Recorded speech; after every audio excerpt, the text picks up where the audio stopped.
তো দেখুন এই সেই মা, তো 10টা মাথা মায়ের পুরো 10টা মাথা রয়েছে। দেখুন এরকমভাবে পুরো ঘোরানো রয়েছে মাথা দিয়ে, পুরো 10টা মাথা মাথায় রয়েছে, টিস্যু রয়েছে। আমার অরিজিনাল বাড়ি হচ্ছে বনগাঁ। বনগাঁতে আমার বাড়িতে একটা মন্দির আছে।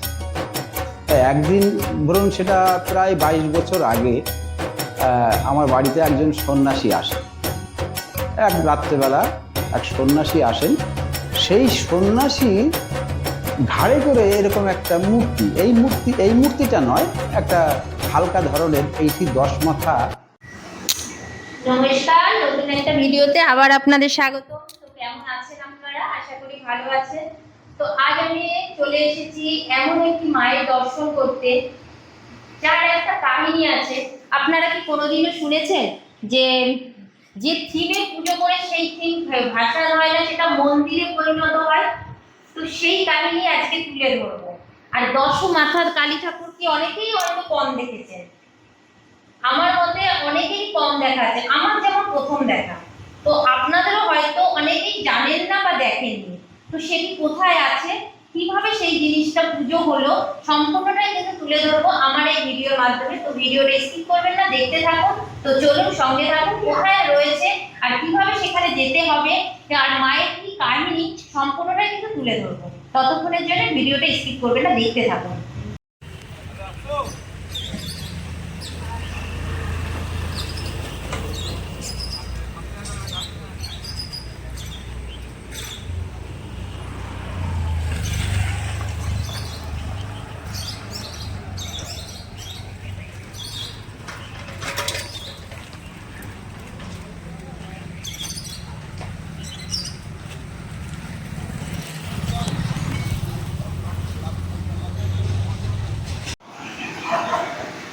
তো দেখুন এই সেই মা, তো 10টা মাথা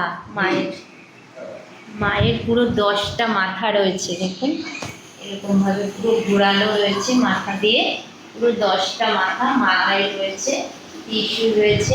আর মায়ের হাতে মনে হয় এখানে, এটা কি বিপত্তারিণী পুজো হয় নাকি? বিপত্তারিণী টাকা বাঁধা রয়েছে। এই যে রয়েছে ঘট, বেশ সুন্দর।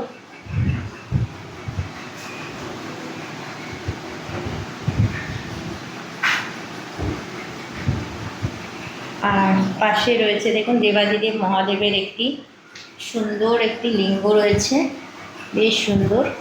আর মন্দিরটা কিন্তু মানে কি বলবো আপনাদেরকে, আর মন্দিরটা পুরোটাই কিন্তু দেখুন এরকম কাচের কপাট দিয়ে করা রয়েছে, কিন্তু এরকমভাবে আটকানো রয়েছে। আর পাশেই রয়েছে দেখুন একটা পুকুরের মধ্যে কিন্তু মন্দিরটা তৈরি হয়েছে। পাশে কিন্তু রয়েছে একটা পুকুর, জলাশয় রয়েছে, তার মধ্যিখানে কিন্তু মন্দিরটা হয়েছে।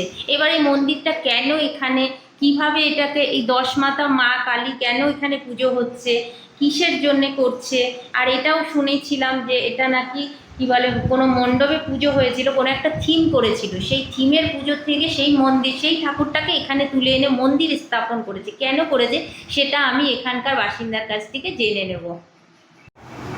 নমস্কার দাদা। নমস্কার। বলছি আচ্ছা, এই যে 10 মাথা মন্দির, যে মায়ের কালী মূর্তিটা, এটা এখানে কবে থেকে আপনারা এই পুজোটা করছেন? এটা আমরা মোটামুটি প্রায় 18 বছর হয়ে গেল। 18 বছর ধরে করছি। 10 মাথা কালীটাই কেন? এর একটা ইতিহাস আছে। আমার ইতিহাসটা হচ্ছে, আমার অরিজিনাল বাড়ি হচ্ছে বনগাঁয়। বনগাঁতে আমার বাড়িতে একটা মন্দির আছে। তাই একদিন ধরুন সেটা প্রায় 22 বছর আগে আমার বাড়িতে একজন সন্ন্যাসী আসে। এক রাত্রেবেলা এক সন্ন্যাসী আসেন। সেই সন্ন্যাসী ঘাড়ে করে এরকম একটা মূর্তি, এই মূর্তিটা নয়, একটা হালকা ধরনের এইটি 10 মাথা একটা এই মায়ের মূর্তি আমাদের বাড়িতে নিয়ে আসেন। আমরাও ভদ্রলোককে চিনতাম না, কিন্তু এসছে যখন, মন্দির আছে আমাদের, যার পরিপ্রেক্ষিতে আমার বাবা এবং আমরা সবাই সেই পুরোহিত, সেই ভদ্রলোককে আমরা থাকতে দিই। উনি দিন দুয়েক ছিলেন, তারপরে একদিন উনি আবার চলে যান। তারপরে আমরা কিন্তু মূর্তিটাকে ফেলে চলে যান আমাদের ওখানে।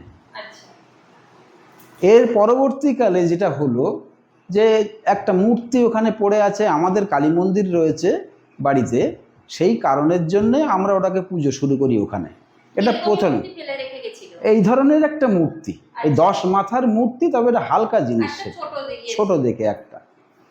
এর পরবর্তীকালে আমার বাবা যখন মারা যায়, আমরা এখানে দীর্ঘদিন, আমি এখানে প্রায় 32 বছর এখানে আছি। তা আমার বাবা যখন মারা গেলেন, আমার বাবার যে শ্রাদ্ধ শান্তির কাজ হয়, সেই কাজে আমাদের এই পাড়ার ছেলেরা বা আমাদের এলাকার লোকরা বনগাঁতে যায়। এবং তারা যে এই মূর্তিটা একটা অভিনবত্ব আছে, এই মূর্তিটাকে দেখে তারা খুব কনভিন্সড হয় যে দাদা এইরকম একটা মূর্তি পুজো যদি আমরা থিম করি, তা আমরা যথারীতি আমরা যে সবার সঙ্গে আলাপ আলোচনা করে এখানে এই থিমের পুজো, মানে এটা প্রথমে একটা থিম হিসাবে নিয়েছিলাম আমরা, পুজো হয়েছিল। কিন্তু হ্যাঁ, যেমন কালী পুজোতে হয়, কিন্তু অ্যাকচুয়ালি ধারণাটা আমার দেশের বাড়ির থেকেই হয়েছে এটা। সেটাকে দেখে আমরা এখানে একটা থিম পুজো করি, কিন্তু ওটা আর বিসর্জন হয় না, ওই ঠাকুরটাকে আর বিসর্জন আমরা দেইনি। আর মায়ের বিসর্জন না, পরবর্তীকালে তখন মাটির ছিল, পরবর্তীকালে আমরা স্টোন ডাস্ট এটা তৈরি করেছি পরবর্তীকালে। এবং মন্দিরটা তখন ছিল না এখানে, মন্দিরটা তখন ছিল না। বাসায় যখন থিমের পুজো হয়, তেমনি এই সাইডে একটা পুজো হচ্ছিল আমাদের এই বাড়িটার পাশের বাড়িতেই, ফাঁকা জায়গাটাতে পুজোটা হচ্ছিল। তো তারপরে আমরা ওখানে প্রায় 12 বছর ওই জায়গাটাতে আমরা এই পুজোটা করি, ওই স্পটে। তারপরে একদিন হঠাৎ ওই জমির যে মালিক, তখন কোনো জমির মালিক ছিল না, ওই জমির যে মালিক সে হঠাৎ একদিন 34-35 বছর পরে সে জমির খোঁজ করতে করতে এসে দেখে একটা মন্দির হয়ে আছে। তখন আমাদের সঙ্গে আলোচনা করলো, আলোচনার পর বলি দাদা আমার জায়গাটা আপনারা ছেড়ে দিন। আমি বললাম দেখুন এখানে তো মায়ের মন্দির হয়ে গেছে। না এটা না, ওইখানে যেটা। তখন ভদ্রলোক বললো যে মায়ের যখন এখানে হয়েছে, ঠিক আছে আমি একটু ছোট জায়গা এর ভিতরে আমি করে দিচ্ছি। আমি বললাম দেখুন আমাদের এই মা রাখতে গেলে তো ছোট জায়গাতে হবে না। তাও বললো তাহলে আপনারা একটা অল্টারনেট ব্যবস্থা আপনারা করে দিন, যা খরচ খরচা হয় আমি করে দেবো। এইভাবে আর কি জিনিসটা, তার আনুকূল্যে আমরা এখানে যখন এই মন্দিরটা শুরু করি, এই পুকুরের মধ্যে ছাড়া আমাদের জায়গা নেই, তো এই পুকুরের মধ্যেই উনি তখন কনস্ট্রাকশন করেন, আমরা দেখিয়ে দিই। এই সুপার কনস্ট্রাকশনটা উনি করেছিলেন, বাদবাকি ডেকোরেশন যা কিছু এখন দেখছেন, তারপরে আমাদের এলাকার লোক আমরা মিলে সবাই মিলে এটা তৈরি করেছি। প্রতি অমাবস্যাতে হয়।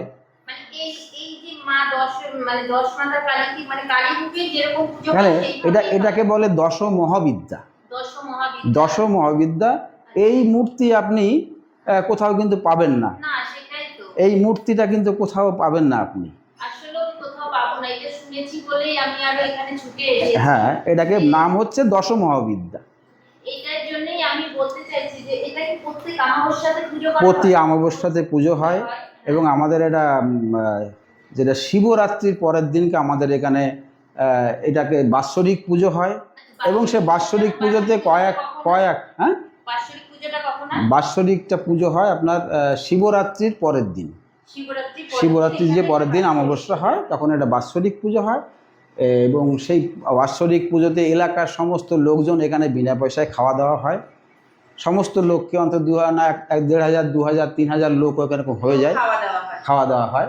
আর প্রতি অমাবস্যায় এখানে ভোগ বিতরণ করা হয় এবং প্রতি অমাবস্যাতে এখানে প্রচুর লোকের সমাগম হয়।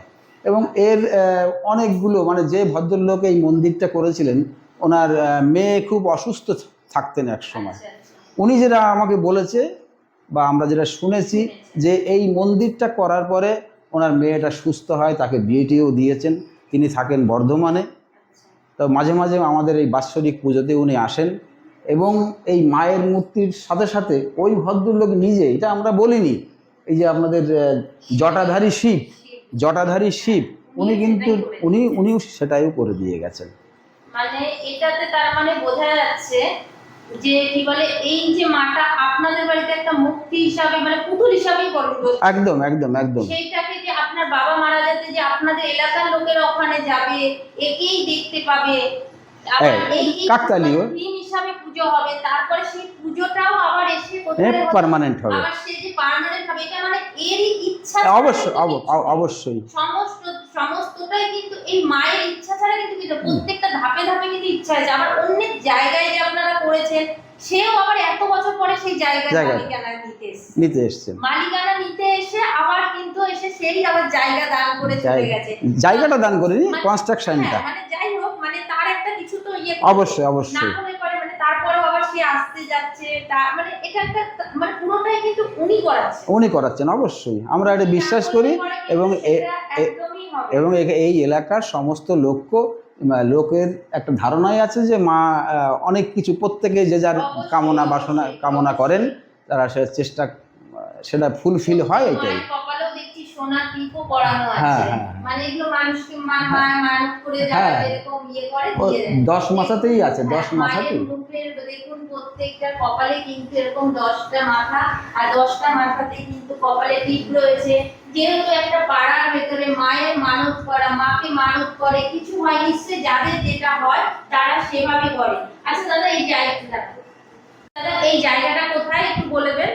এই জায়গাটা কোন দিক থেকে আসবে সেটা তবু বেসিক্যালি বলছি, মানে যে যেখান থেকেই আসুক, এটা মানে হাওড়া থেকে আসুক, শিয়ালদা দিয়ে আসুক, হাওড়া থেকে শিয়ালদা যেখান থেকেই আসুক, দুটো রাস্তা, এক যদি মেট্রোতে করে আসে তাহলে টালিগঞ্জে নামলে একটু অসুবিধা আছে, সবচেয়ে সুবিধা হচ্ছে বাসদ্রোণী, এটা নেতাজি বলে মাস্টারদা সূর্য সেনে নেমে ওখান থেকে অটোতে সত্যজিৎ পার্ক বললেই সবাই দেখিয়ে দেবে বা নিয়ে আসবে।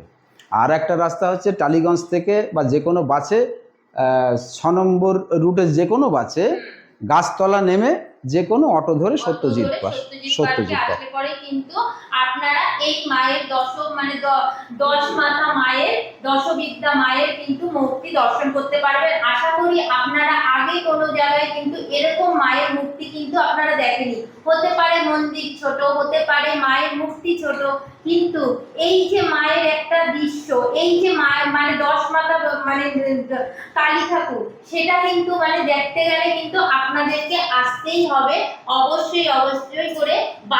বাসধ্বনি বলতে গেলে পরে তো আপনাদেরকে দাদা বলেই দিল যে ঠিকানাটা, আপনারা যদি বাসধ্বনি সার্চ করেন বা তার সঙ্গে যদি আপনারা যদি আরেকটা মানে খুব জনপ্রিয় জায়গা আছে, যেটা হচ্ছে আমাদের নাকতলা, সেই নাকতলার কাছাকাছি বাসধ্বনি যদি আপনারা সার্চ করেন তাহলে কিন্তু আপনারা পেয়ে যাবেন।